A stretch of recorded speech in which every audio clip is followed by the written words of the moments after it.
we're going to kick off with our first keynote speaker, Enrica Porcari. She's incoming Chief Information Officer at CERN. Actually, she'll take the position only on the 1st of January 2026. She's the head of the Information Technology Department at CERN after 30 years of leadership experience at the crossroad between digital technology, communication, knowledge management. She worked in several international organizations. And she's going to come on stage, but before she does, we're going to launch a short video to present CERN. Thank you, and have a very good day.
Good morning, everybody. I was warned that despite the fact that CERN runs the largest particle accelerator, my real challenge today is going to be the clicker. I was warned, it's difficult to operate. So bear with me if I go too fast or not fast enough, but thank you very much for joining us this morning after the dance last night. I'm sure more people will come in. And thank you for the organizers for convening such a vital community. I still feel and I still see some of the celebratory reminders that the vibrating moments of yesterday's launch of the Federation. So congratulations to you all. Okay, here's the challenge starting. So you saw from the video. I like showing the video to start with to give you a little bit the sense of the magnitude of the infrastructure that CERN develops and runs, and also because it's good to start a little bit with a bit of vibrating energy and music to start the day. So since 1954, CERN has stood really for international collaboration, for open inquiry, and for advancements of knowledge for the benefits of all of humanity. Our mission is very clear. We want to deepen our understanding of the fundamental structure of the universe. And it was founded by one very simple but powerful belief that science can unite people across borders. So for those of you who are not familiar with CERN, the circle, the straddles between the red line being the borders between Switzerland and France, is the home of the Large Hadron Collider. And we do our science by building and operating a world-leading particle accelerators and detectors that push the frontier of human understanding, by uniting people from over 100 countries that pursue together, regardless of where they are from, a pursuit of scientific and technology discovery together. We do that by training the next generation of physicists, of computer scientists, of engineers, of digital pioneers, and engaging citizens all over the world on everything that we do. CERN is not just a laboratory. It's a living, it's a breathing ecosystem of science and innovation. CERN is deeply rooted in its European identity, but stands as a powerful symbol of what unity, ambition, and shared purpose can achieve, bringing together almost 18,000 researchers from over 100 nationalities that every year cross the borders of our infrastructure. And we pursue our mission by relentlessly develop technology in 3 core areas: the one of accelerators, detectors, and computing. Now, for those of you who haven't seen the Large Hadron Collider from closer, this is an image that should give you a sense of what a 27-kilometer accelerator that lies 100 meters underground look like. This is the heart, the pulsating heart of the work that CERN does. Inside, there are 2 beams that basically where proton particles travel at 99.99999% the speed of light.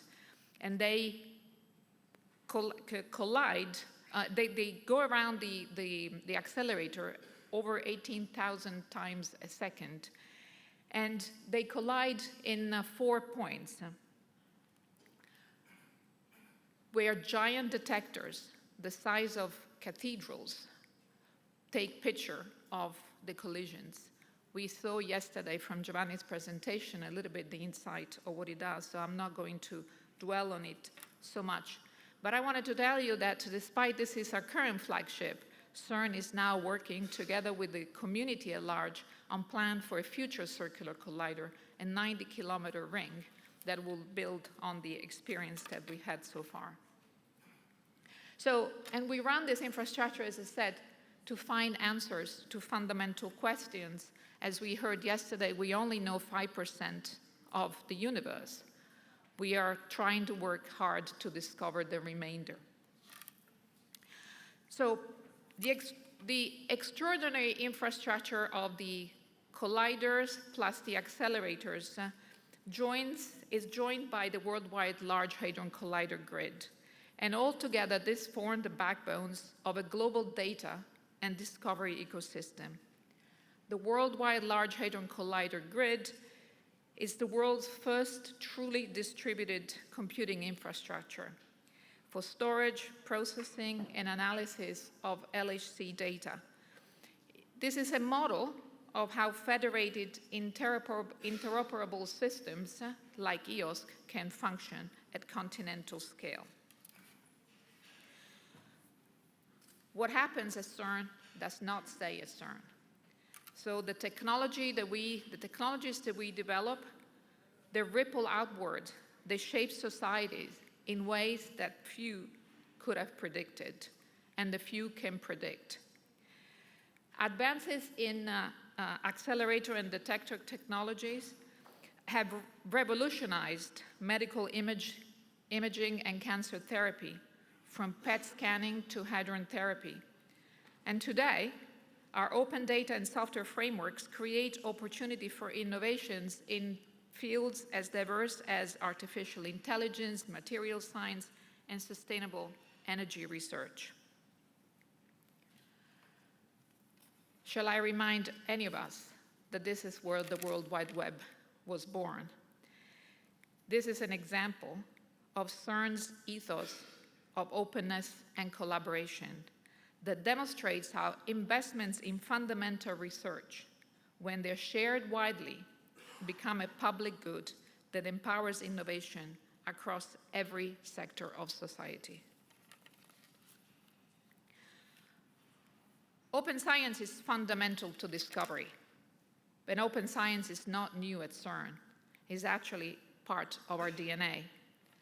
Our founding convention enshrines the principles of openness, collaboration, and free exchange of knowledge. From the web, which I just showed you, to our open data portal, to open hardware, to open source initiatives, we have constantly championed the idea that knowledge grows when it's shared.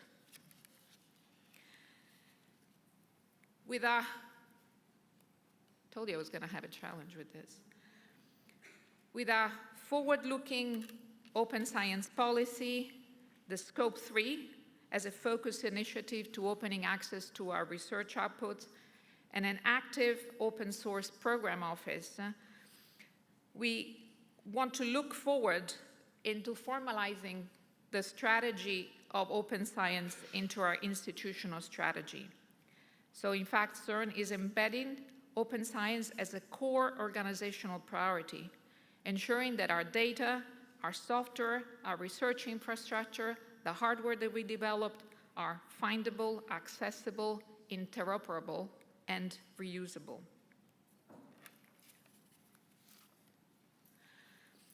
I stand in front of you as the incoming Chief Information Officer, a new position created at CERN to reflect a commitment to a new push to treating information, data, and digital infrastructure as strategic assets in their own right. I definitely stand on the shoulder of giants, and my mandate is to continue to nurture the CERN's digital ecosystem that aligns infrastructure, governance, and culture to advance trustworthy, fair, and sustainable open science. This new role is about stewardship. It's about ensuring that CERN's legacy of openness evolves to meet the challenges of digital age, where data volumes grow exponentially, where AI transforms discovery, when trust, ethics, and sovereignty become central to scientific governance.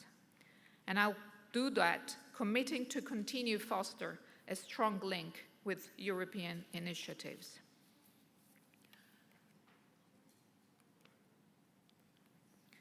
CERN has always been a bridge between science and society, and we take great pride in that. And with new technologies come new opportunities. As an example of this is our newly launched Open Quantum Institute, where we are exploring the nascent quantum technologies, and as they can be developed, assured to do so in an open, responsible, and inclusive way. We do that through education in countries that are currently underserved, by developing algorithms that are focused on sustainable development goals, priorities, and active diplomacy efforts.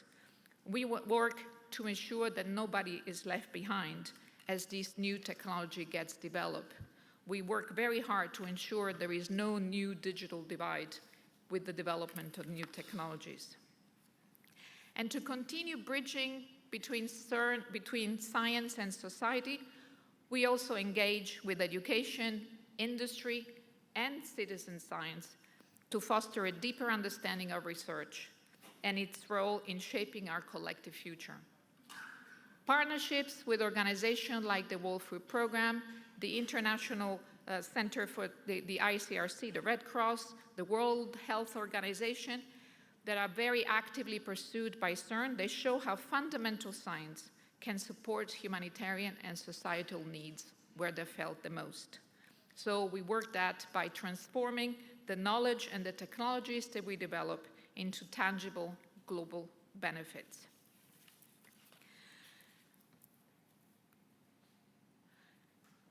This room is well aware that Europe stands at an inflection point. The Draghi report, as we were reminded yesterday, urges us to reclaim leadership not through isolation, but through cooperation, openness, and shared and sustained investments. CERN's collaborative model offers a living proof of concept, a trusted framework for collective scientific sovereignty. Open science, when properly resourced, enables the co-development and sharing of data, knowledge, and technologies between science, industry, and society. It narrows the innovation gap, accelerates technology transfer, and strengthens Europe's strategic autonomy in a rapidly shifting global landscape. I am personally very proud, and so is the whole of CERN, of our long-lasting relationship with EOSC. I've seen pictures yesterday of some of our colleagues involved in it since 2016, and I'm sure they take great pride in seeing their picture there. I'm also happy to see some of the examples of CERN-developed technologies adopted by many nodes. We see that this is really how we build sustainable science. And I'm convinced that linking CERN's ecosystem with the EOSC and other European initiatives, we can forge a truly cohesive European research and innovation area, one that competes globally while remaining true to our European values of openness, of trust, and human-centric innovation.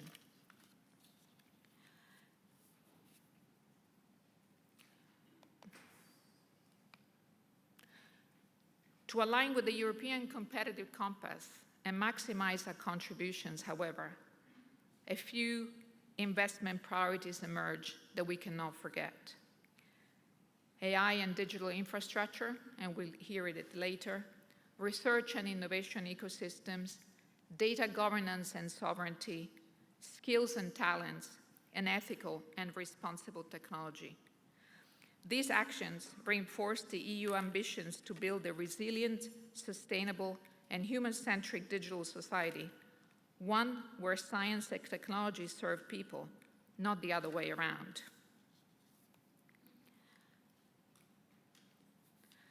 Colleagues, friends, Europe stands at a crossroad.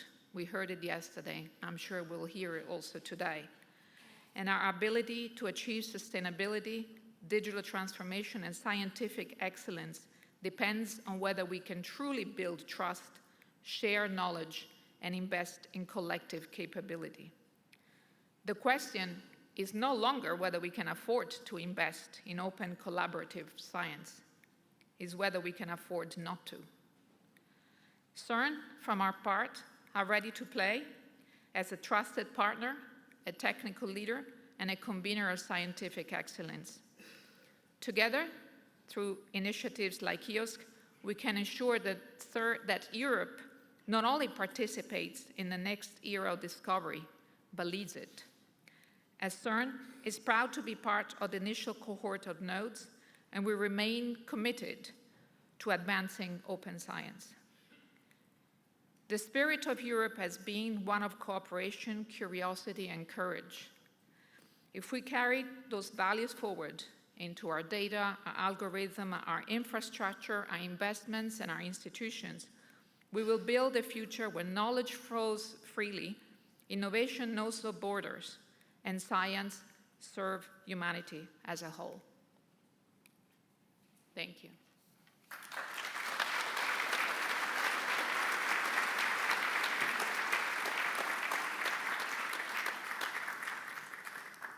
Thank you, Enrica. We have questions for you. So we have the Slido open. So if you have more questions for Enrica, now is the time. So I'll read them through. Since you just mentioned that that CERN node is part of the EOSC Federation, one question is, when will stage 2 of the CERN node in the EOSC Federation start? Do you know that? Is that a timing session? I believe so. I think it's CERN. I mean, I repeat, we're very proud to be part of the first set of cohort. We started yesterday, I think it was a presentation by Giovanni about the initial part about Rihanna. We also contributed to the main EOSC, the main EU node, some of our services. And we remain open to see where the use of the technologies that we developed can be used to other communities. Our focus is in premise to serve the needs of our own community of the particle physicists, But again, our connections with other nodes is open. We have started, we are committed to starting with a few services, and then we will grow as we see the need fit. So it will take some time, but our commitment remain unwavering. Very good. Questions keep coming, just to warn you. Another very important one is, what can EOSC learn from CERN with respect to building trustworthiness? What can we learn from CERN about building trust? What can be transferred to EOSC, or what can EOSC learn from CERN? So, how do you build trust? Trust comes with time. Trust is a very precious commodity because it takes a long time to build and very little to destroy. So let's be very careful with that. I think, as I said, CERN has been in this business for 70 years, having enshrined in his own constitution the openness, the transparency. And I think the fact that we host so many people from different countries, come from different perspectives, inherently builds trust. So I think for me, it comes from opening your boundaries, by opening your, and by being committed to it. I think it's part of how we do science, by being open from the design part. And I think what we're doing with the Open Quantum Institute and similar initiatives is to not only develop the technologies and then pass it on, we are somehow reverse engineering the process and said, as these technologies get developed, these are nascent technologies, how can we ensure that the work that we do is done with in mind an application on society from the way it gets developed. So this is why we're working with sustainable development goals, trying to solve them as the technology gets developed. I think you build trust by showing evidence of your commitments to public goods. All right. There's actually a follow-up question that I saw, which is gone. No, it's here. So CERN is a great example indeed on this impact on society, right? But CERN is massive. So do you have any advice for a smaller organization and federated nodes, how to ensure that there is such an impact on society? Impact on society is not necessarily a function of size, it's a function of intent.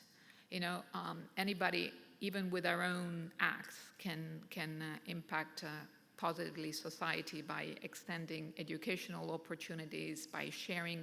We have through BOINC, we have our citizens networks. We put our computers at the service of the community.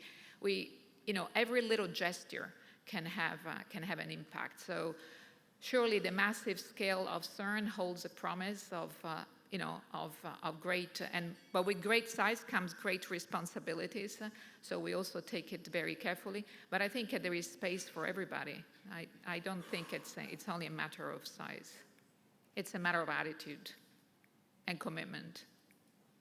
All right.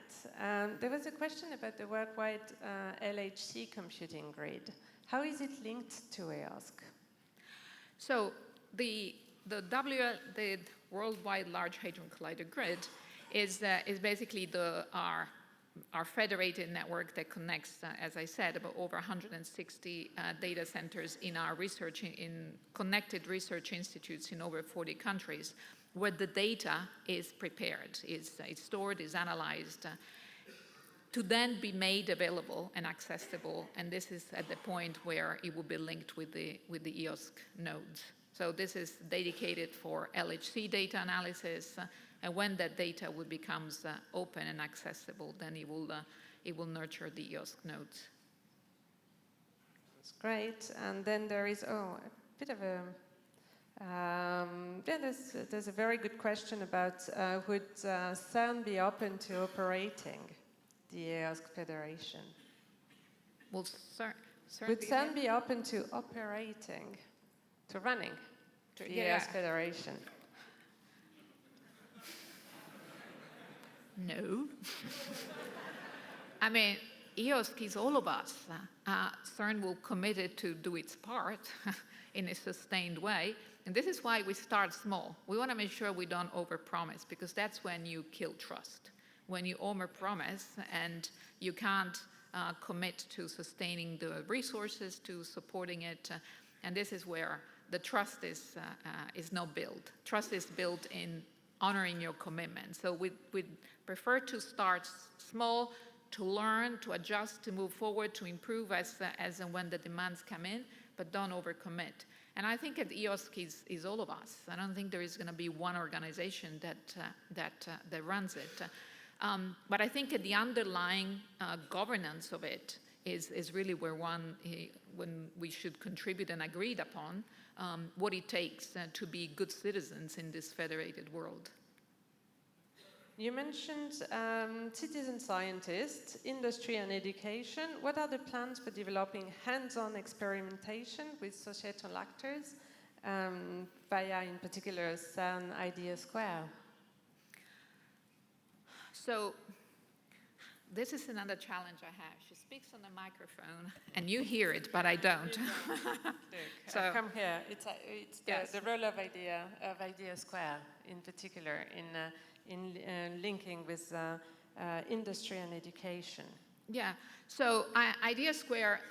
Who of you knows of Idea Square? Not many. So who asked the question? So was it Bob who asked the question? Of the red bus. So Idea Square is basically an infrastructure at CERN where we're trying to convene, supported by the European Union, trying to convene innovators and come together and think of applications of technologies that are co-developed, that develop in CERN for societal applications. So what is the future? I think there will always be a space, both at CERN and throughout Europe, for places where we can gather to think of the future, to shape the future. A new management is coming into CERN in January 2026, and the role of Idea Square is definitely going to be discussed in the new relationship with and engagement with Europe. So stay tuned to see if the big red bus, and for those of you who don't know, this actually is a feature within our Idea Square, is the red bus, the British, the London typical red bus is an iconic moment within the Idea Square. I cannot speak for the new European team at CERN or what the future would look like exactly, but I do believe that a physical space where people can get together and ideate will always be needed. I did visit the Idea Square a few months ago, and it's actually great, so I recommend if you want to see hands-on experiment from students, and it's actually a very good demonstration. Another question is about what is the major challenge for CERN in terms of expanding capacity, storage, computing, etc., and what is how important is access to high-performance computing in the process? It's vital. We have, so I didn't want to get into the whole plan about how CERN future high luminosity LHC is planning, but so CERN works in runs, so about 3-year runs of our accelerator where particle collide, data is generated, a growing amount of data every year. And the big challenge we're going to have this next year, the 3rd run will end, and then we'll go into upgrading our infrastructure to be ready for the high luminosity LHC. That means a factor 10 increase in our data challenge. And with the technology that we currently have, we're just unable to meet this growing opportunity, let's say. So we need to get better at managing our data. We need to get better at building infrastructure. We launched recently our new data center. We are planning to commission new floors of the data center to host this data. We're working very closely with the Large Hadron Collider grid to ensure that others can take some of the loads. But we also need to get smarter in the way in which we collect the data, in which we parse the data out, in which we need to get smarter at the way we do things. So we recently launched a project called the Next Generation Trigger, where we look at ways in which, in a faster and more accurate way, we're able to identify the valuable data set coming from this increasing data pool coming to us. So it's a multi-pronged approach into ensuring we have better data management practices and technologies in a way that we partner with European and beyond Europe infrastructure to share the load of this new data deluge in a way in which we work with experiments for them to be more accurate in the way they select their data sets. So it's a multi-pronged approach, but definitely is a huge challenge.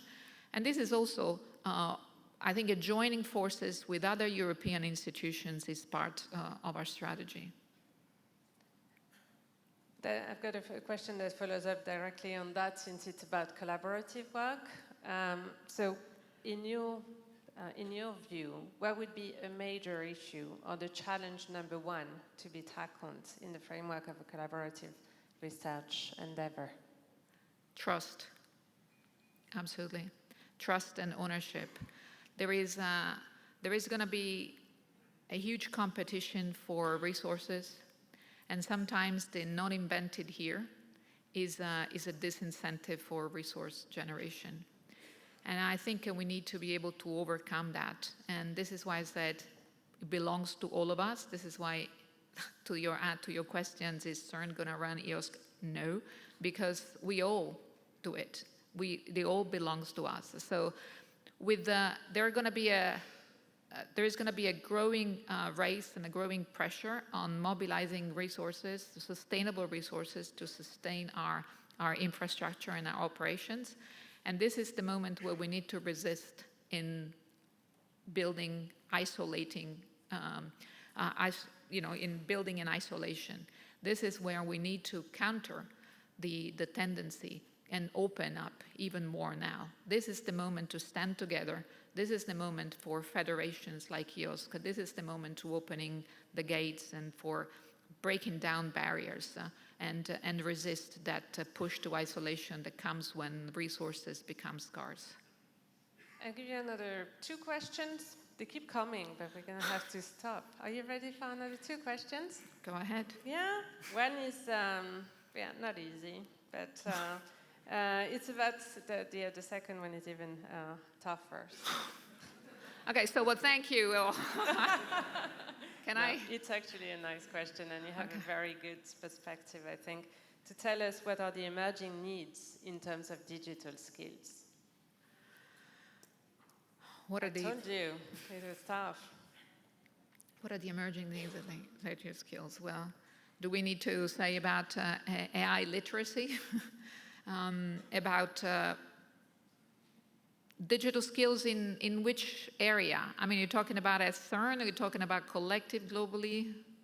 That's the great thing. Someone here asked the question. You get to pick the angle you prefer. Great. So I'll answer my own thing. And you can go about soft skills as well, no? If yes. you need to go to the question of trust, I think this can also be a good angle. I think it's an interesting question, because I'm sometimes asked, now that a lot of the codes and technology kind of develops itself, do you still need software developers? I don't think there is not going to be a need for them, but I think we need to develop skills that will go beyond just the technical skills. And if we want to honor our commitment to open science, if we honor our commitment to breaking down the barriers, we need to develop different skills, which are social skills, which are human-centered skills, which are diplomacy skills. This is why, what I was mentioning earlier, we developed the Open Quantum Institute, where we have the development of skills that go beyond technology, but go into how you build consensus, how you build trust, how you ensure that the technology that you build serves humanity. How do we ensure? So it's a multidisciplinary moment, and I think it remains. When I was selected for this job, I'm not a physicist, and a lot of people said, "You're not a physicist? Why do you work at CERN?"